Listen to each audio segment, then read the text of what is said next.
Hello all, this is Dr. Vibhash Kumar Ved, and today in this video we're going to demonstrate the sagittal section of the head and neck.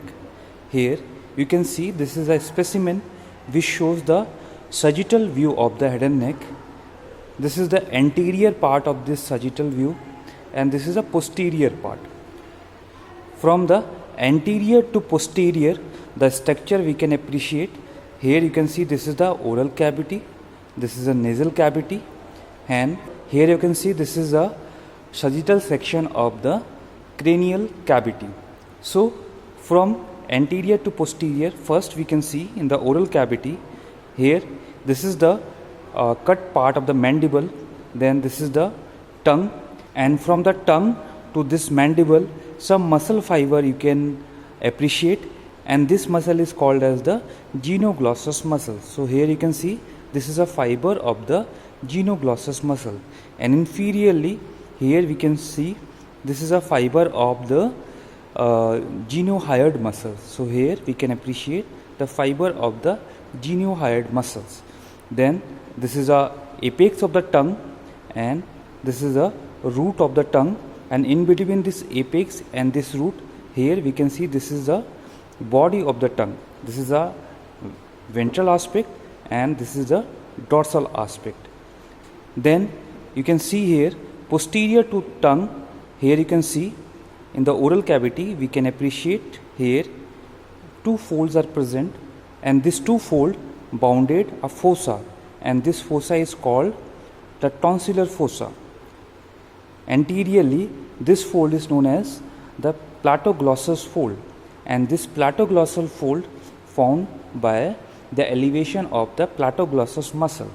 And then here you can see this is a posterior fold, and this posterior fold is known as the platopharyngeal fold, and this fold is found by the platopharyngeal muscle. Anteriorly and posteriorly this two fold bounded a fossa over here, and this fossa is known as the tonsillar fossa, and this tonsillar fossa provide the accommodation of the tonsil. Then above to the tongue, here you can see this is the palate.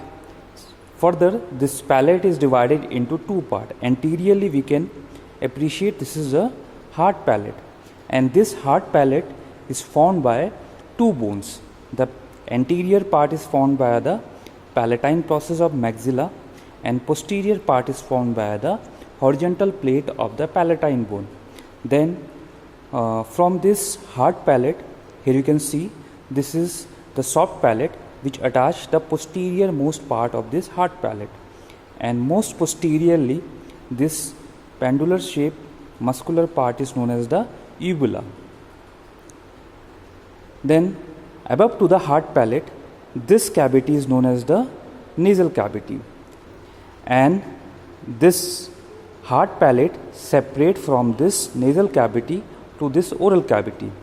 Here you can see in this section we can only appreciate the lateral wall of the nose. So anteriorly we can also appreciate some cartilage of the bone, some cartilage of the nose, and posteriorly this is the lateral wall of the nose. Here we can see this is a nasal cartilage, mainly the major alar cartilage. Then behind we can see this is the lateral wall of the nose. Anatomically, the lateral wall of the nose divide into three parts: anterior most part, intermediate part, and the posterior part. Anterior most part is depressed and small. Here you can see this is a depressed and small, and this anterior most part of the lateral wall of the nose is known as the vestibule. The vestibule is lined by skin and a hair-like process known as the vibrissae. Then just posterior to this vestibule we can appreciate this is the intermediate part of the lateral wall of the nose, and this intermediate part of the lateral wall of the nose is bounded superiorly by agar elevation, and this agar elevation is formed by the agar cell, and inferior anteriorly it is limited by the Lyman nasi. Here you can see this is a Lyman nasi, which is a musculocutaneous elevation which land by mucous membrane. So superiorly it is limited by the Agarnezae, and inferiorly it is limited by the Lymannezae. This intermediate part of the lateral wall of the nose, also known as the antrum of the middle meatus. Here you can see this is the middle meatus. Then this is a posterior part of the lateral wall of the nose, and this posterior part of the lateral wall of the nose is most complicated, and this posterior part which bears a scroll-like bony projection, and this bony projection is known as the turbinate and concha. Here you can see from superior to inferior we can appreciate three turbinates over here. Most superior one is known as the superior turbinate or concha. Then you can see here this one is known as the middle turbinate or concha, and most inferiorly we can see here this is known as the inferior turbinate or concha. In between this concha or turbinate we can find a space, and this space is known as the meatus. Same, just inferior to the superior turbinate we can find here this is a superior meatus. Then below to this middle turbinate we can find here the middle meatus. Then inferior to the inferior turbinate here we can find the inferior meatus. And also we can appreciate some recess over here just above to the superior turbinate, and this recess is known as the sphenoethmoidal recess. And this posterior part of the lateral wall also provide various opening for the paranasal sinuses.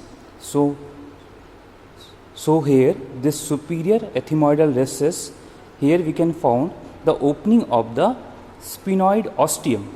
Here we can find this is the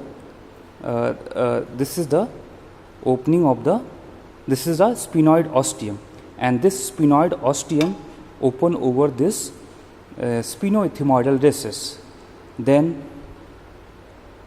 below to the superior turbinate this superior meatus which provide opening of the posterior ethmoidal sinus. So over here we can find the opening of the superior ethmoidal sinus. Then here this middle meatus is a very complicated anatomically, because this middle meatus bears a hiatus shaped structure, and this hiatus shaped structure is known as the hiatus seminularis. Here you can see this is a hiatus seminularis, and above to the hiatus seminularis here we can find a round shape elevation, and this round shape elevation is known as the bulla ethmoidalis. So over this middle meatus we can find the hiatus seminularis and bulla ethmoidalis, and anterior to the hiatus seminularis you can also appreciate a bony ridge which is covered with a mucous membrane, and this bony ridge is known as the infundibulum. Then over this hiatus seminalis we have a three opening.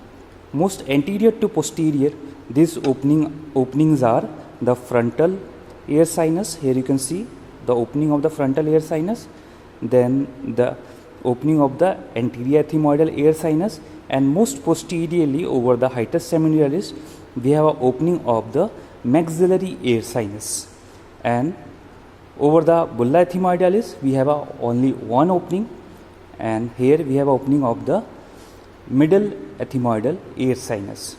So here this is the middle meatus. Then this is the inferior meatus, and inferior meatus which present below to this inferior turbinate, and here we have a opening only one structure, the nasolacrimal sac. So this nasolacrimal duct open over the inferior meatus. So this is about the opening of the posterior part of the lateral wall of the nose. Then you can appreciate just behind to the nasal cavity and the oral cavity. Here we can appreciate a funnel shaped tube, and this funnel shaped tube is known as the pharynx. This pharynx extend just below to the base of the skull to the larynx, and further this Further, this pharynx divided into three parts. The part lies behind to the nasal cavity. This part is known as the nasopharynx. The part which lies just behind the oral cavity, this part is known as the oropharynx, and part which lies behind to the larynx, this part is known as the laryngopharynx. So this is the pharynx, a funnel shaped tube. Then posteriorly and superiorly to this nasal cavity and superior part of the pharynx, we can found a cavity, a cube-like cavity which is present within the sphenoid bone, and this cavity is known as the sphenoid air sinus. So here you can see this is a sphenoid air sinus. Sphenoid air sinus which present into two symmetrical half, and in this section we can appreciate here this is the right half of the sphenoid sinus. This sphenoid sinus has anterior wall, this is the anterior wall, it has a roof, it is a posterior wall and the floor. Anterior wall which wears the sphenoid ostium. Here you can see this is a sphenoid ostium which opens in the sphenoethmoidal recess.